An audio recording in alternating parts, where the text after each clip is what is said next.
So hello guys, कैसे हैं आप लोगों का बहुत बहुत स्वागत है फिर से मेरे इस यूट्यूब चैनल पे। तो यार आज हम लोग बात करेंगे कि जो गौतम अडानी के खिलाफ हिंडनबर्ग रिपोर्ट आई है, जिसमें उन्होंने मेंशन करा है कि गौतम अडानी जो है वो प्राइस मैनिपुलेशन में बहुत ज़्यादा उनका रोल है, और जो भी उनकी बेसिकली इनकम है जो उन्होंने कमाई है वो शेयर प्राइस एक्सेस दिखाने की वजह से हुई है। एक्चुअली में उनकी कंपनी की वैल्यू उतनी नहीं है जितनी वो कहते हैं कि है, उन्होंने बस प्राइस मैनिपुलेशन करके अपना प्राइस बढ़ाया है। तो हम इस बारे में बात करेंगे कि ये चीज़ कितनी सही है और इस चीज़ का हमारे देश के ऊपर क्या इम्पैक्ट पड़ेगा, जो लोगों को भी समझ नहीं आ रहा, बट इवेंचुअली इसका इम्पैक्ट देश पे पड़ रहा है और आगे भी पड़ते रहेगा।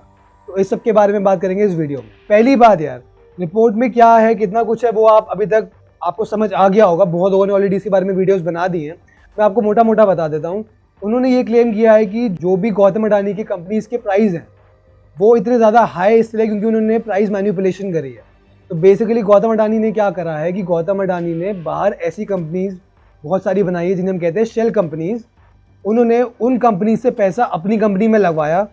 अब जब किसी कंपनी के शेयर्स की डिमांड बहुत ज़्यादा बढ़ेगी तो ऑब्वियस ही बात है उसका प्राइस ऑटोमेटिकली बढ़ जाएगा।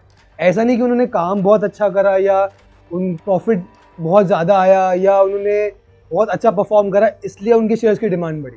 उन्होंने अपनी शेयर्स की डिमांड बाहर शेल कंपनीज बनवा के करवाई, उसकी वजह से उनके शेयर्स का प्राइस बहुत ज़्यादा बढ़ गया और इसलिए उनकी वैल्यू इतनी ज़्यादा हो गई।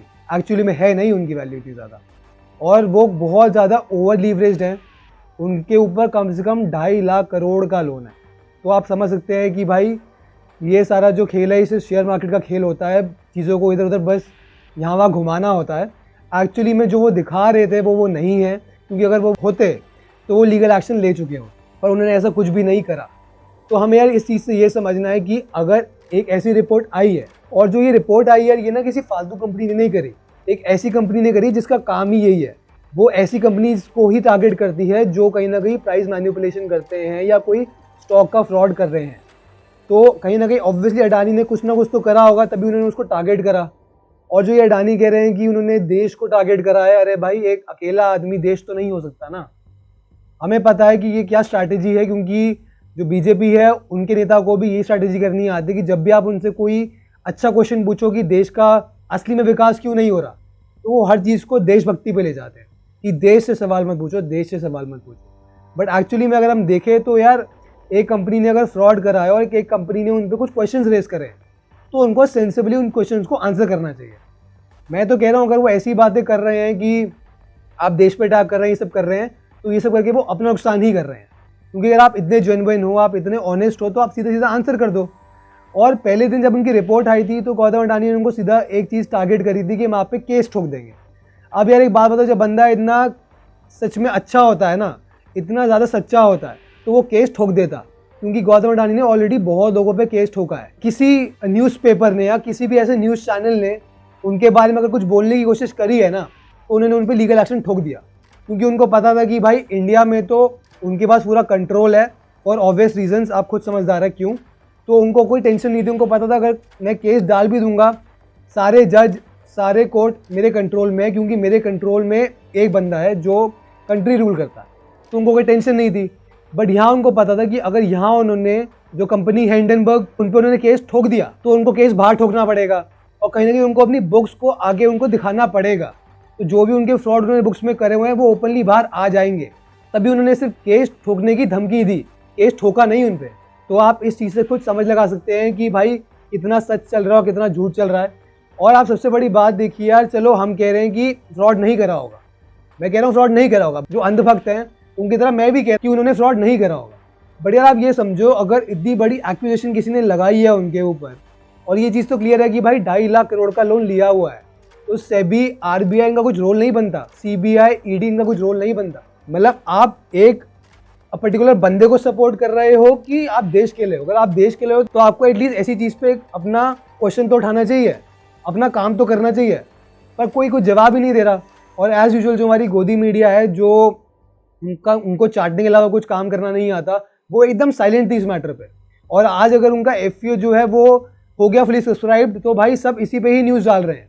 2-3 दिन से जो ये रिपोर्ट आई थी, उस पर क्या एक्विजिशंस लगी थी, उसके बारे में कोई कुछ बात ही नहीं कर रहा।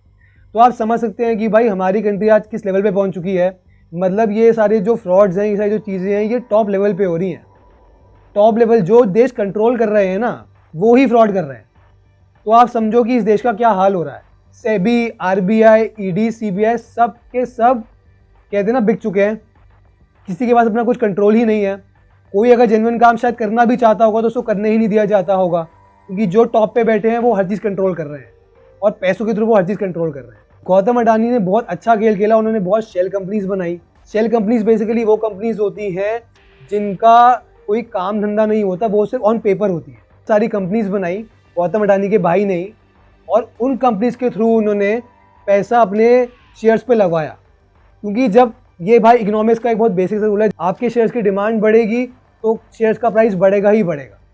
इसी गेम पे अपने शेयर्स का प्राइस उनका बढ़ता गया बढ़ता गया बढ़ता गया बढ़ता गया, और जब उनके शेयर्स का प्राइस बहुत ज़्यादा बढ़ गया, इन्हीं शेयर्स को उन्होंने करा बैंक में प्लेज, और बैंक में प्लेज करके और पैसा उठाया और पैसा उठाया और पैसा उठाया।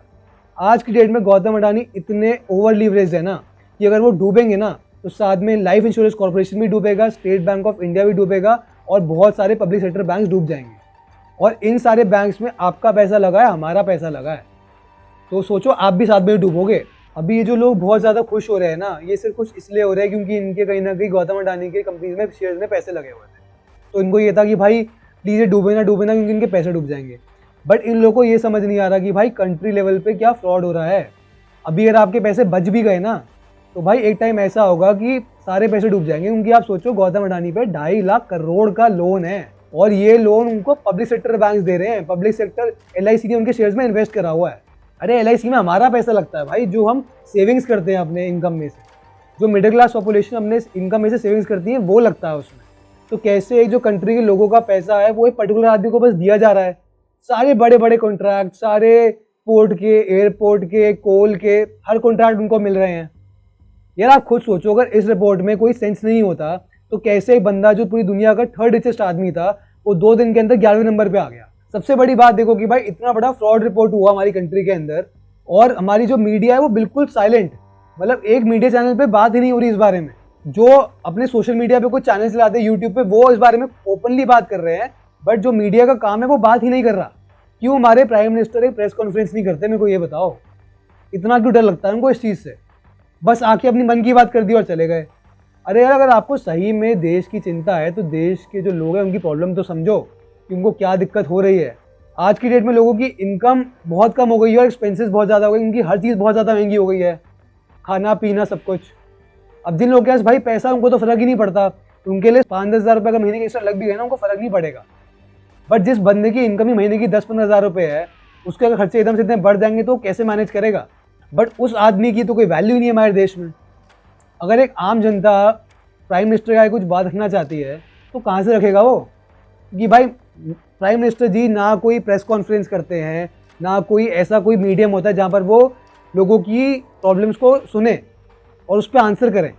वो बस अपनी मन की बात कर देते हैं आके और गायब हो जाते हैं। बट ये जो अंधभक्त हैं इनसे बच के रहें, क्योंकि भाई जो गोदी मीडिया है ये भी अंधभक्त है। ये ओपनली बस गोदी मीडिया और अडानी को सपोर्ट करते हैं। बट ऑब्वियसली यार, जब तक इन्वेस्टिगेशन कंप्लीट नहीं होगी मैं भी पूरा क्लेम नहीं कर सकता कि फ्रॉड हुआ ही हुआ है। जो गौतम अडानी ने अपनी रिपोर्ट भी सामने से आंसर करी थी ना, उसमें से उन्होंने 62 क्वेश्चन तो आंसर ही नहीं करे। अगर आप इतने सच्चे हो भाई तो हर क्वेश्चन का आंसर दो, घबरा क्यों रहे हो उस चीज़ से? आप काफ़ी क्वेश्चंस का तो आंसर बैक ही नहीं कर रहे। इस वाली जो उन्होंने उसकी रिपोर्ट थी उसमें उन्होंने एक चाइनीज़ बंदे का नाम बहुत बार मेंशन करा था, चुआंग सिंग लोंग, जो भी नाम है इनका, चाइनीज़ लोगों का नाम बोलना बड़ा अजीब होता है। तो उस चीज़ पर उन्होंने कुछ आंसर बैक ही नहीं करा। उस बंदे का नाम इस रिपोर्ट में 4 बार मेंशन हुआ है। इस बारे में मैं अलग से वीडियो बनाऊंगा कि उस बंदे का नाम रिपोर्ट में किस तरीके से मेंशन हुआ है 4 बार। और अडानी ने अपने जो आंसर बैक करा है रिप्लाई में, उस पर उन्होंने कुछ मेंशन ही नहीं करा। और आप सोचो, पहले उस बंदे ने लीगल केस ठोकने की धमकी दी थी। अगर भाई तुम इतने सच्चे थे तो केस ठोक देते तुम उनके सामने से कि आप हमारे बारे में फ्रॉड रिपोर्ट बना रहे हो, हमने तो बिल्कुल सच्चा काम करा है। सच्चा काम नहीं करा तभी तो केस नहीं ठोका ना। आप प्लीज़, अगर एक सच्चे देशभक्त हैं और आप इस कंट्री को सही में प्यार करते हैं तो प्लीज़ यार इस चीज़ के अगेंस्ट आवाज़ उठाइए। ये मत सोचिए कि आज उनका जो FU है वो अगर हो गया फुली सब्सक्राइब्ड तो भाई मतलब बंदे कि में कुछ पावर है। कोई पावर नहीं है भाई। जो सारा पैसा बनाया है वो प्राइस मैनिपुलेशन करके बनाया है और पूरी तरह गवर्नमेंट के सपोर्ट पे बनाया है, खुद से कुछ नहीं करा। तो बच के रहिए, सावधान रहिए, ताकि आप भी अपने आप को सेव कर सकें।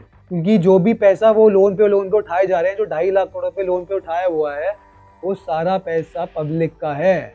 क्योंकि LIC में पब्लिक का पैसा लगता है। उन्होंने 74,000 करोड़, पता नहीं कितने करोड़ के तो शेयर्स ले रखे हैं उनके। SBI ने उनको बहुत सारा लोन दिया हुआ है, ICICI बैंक और भी बहुत सारे बैंक ने उनको लोन दिए हुए हैं। तो अगर वो डूबेंगे भाई, तो ये सारे बैंक भी डूबेंगे और आप लोग के पैसे भी डूब जाएंगे। फिर रोते रहना बैठ के। और जो लोग आज की डेट में अडानी को सपोर्ट कर रहे हैं ना, या तो वो है अंधभक्त, बस मोदी जी जो कहते हैं उनको मान लेते हैं। और मोदी जी ने कहा है कि भाई गौतम अडानी सच्चा है, तो फिर वो मान ही लेंगे। उनको भी पता है गौतम अडानी और मोदी की कितनी गहरी दोस्ती है, तो क्यों बोलेंगे गौतम अडानी के अगेंस्ट। एक वो लोग हैं अंधभक्त जो उनको सपोर्ट कर रहे हैं, दूसरे लोग हैं जिनके गौतम अडानी की कंपनी में शेयर्स में पैसे लगे वहाँ पर। उनको देश से मतलब नहीं, उनको बस है कि भाई मेरे पैसे न डूब जाए। तभी वो चाहते हैं कि भाई ये बाउंस बैक कर जाए, ये बाउंस बैक कर जाए, ये बाउंस बैक कर जाए। और ये बहुत एजुकेटेड लोग हैं। तो मैं आपको ये बोल रहा हूँ भाई, किसी बंदे को उसकी एजुकेशन के बेसिस पे और उसके पैसे के बेसिस पे जज मत करो। चलो गाइज, अब ज़्यादा बात नहीं करेंगे, वरना हम पे भी भाई को पता नहीं चला कोई लीगल नोटिस ठोक दे। तो आई होप गाइज आपको वीडियो पसंद आया होगा। अगर आपको ये वीडियो पसंद आया है तो आगे सबके साथ शेयर भी करना, ताकि उनको भी पता चले कि हमारे देश में एग्जैक्टली होकर आए। एंड चैनल को सब्सक्राइब करना मत भूलना। हम मिलते हैं नेक्स्ट वीडियो में। Thank you so much and stay tuned.